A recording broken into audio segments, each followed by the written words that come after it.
Hello అందరికీ ఈరోజు వీడియోలో ఇంట్లోనే ఈజీగా సాఫ్ట్గా టేస్టీగా చేసుకోగలిగే బియ్యం పిండి అట్లు మరియు ఆనియన్ చట్నీ ఏ విధంగా చేసుకోవాలో చూద్దాం. బ్రేక్ఫాస్ట్కి అయినా ఈవినింగ్ స్నాక్కి అయినా ఇది బెస్ట్ కాంబినేషన్. మొదటగా ఆనియన్ చట్నీ ఎలా చేసుకోవాలో చూద్దాం.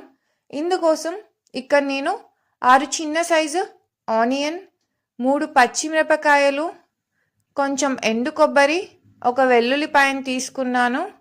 మొదటగా మిక్సీ జార్లోకి కొబ్బరి ముక్కలను వేసి గ్రైండ్ చేసుకోవాలి.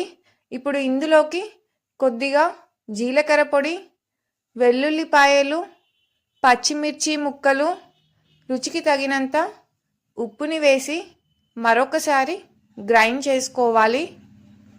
ఇప్పుడు ఇందులోకి ఆనియన్ ముక్కలను వేసి గ్రైండ్ చేయాలి.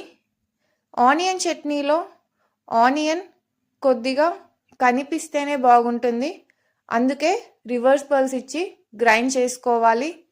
ఈ చట్నీని ఒక గిన్నెలోకి ట్రాన్స్ఫర్ చేసుకొని చివరగా 1 టేబుల్ స్పూన్ ఆయిల్ వేసి మిక్స్ చేసుకోవాలి. అంతే, ఎంతో టేస్టీగా ఉండే ఆనియన్ చట్నీ రెడీ. ఇప్పుడు బియ్యం పిండి అట్లు ఏ విధంగా చేసుకోవాలో చూద్దాం. ఈ అట్ల కోసం ఇక్కడ నేను 1/2 కేజీ బియ్యం పిండిని తీసుకున్నాను. ఈ పిండిలోకి 1 టీ స్పూన్ జీలకర్రను యాడ్ చేయాలి, 2 టీ స్పూన్లు నువ్వులను యాడ్ చేయాలి. అట్లలోకి నువ్వులు ఎక్కువగా వేస్తేనే బాగుంటుంది. అలాగే కొద్దిగా కరివేపాకు, కొంచెం కొత్తిమీర, క్యారెట్ తురుము కొద్దిగా, ఉల్లిపాయ ముక్కలను కొన్ని వేయాలి. రుచికి తగినంత ఉప్పు, 3 గ్లాసుల వాటర్ యాడ్ చేయాలి. ఈ పిండిని లంప్స్ లేకుండా మిక్స్ చేసుకోవాలి.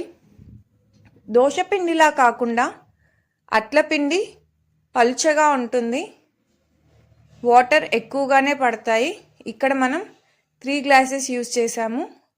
కన్సిస్టెన్సీ వీడియోలో చూపెట్టే విధంగా ఉండాలి. ఇప్పుడు స్టవ్ మీద దోశ ప్యాన్ లేదా అట్ల ప్యాన్ పెట్టుకొని ప్యాన్కి ఆయిల్ అప్లై చేసుకోవాలి. ఆయిల్ అప్లై చేసి అట్లను పోసుకోవడమే. 2 sides light golden brown colour వస్తే అట్లు పర్ఫెక్ట్గా వచ్చినట్టు.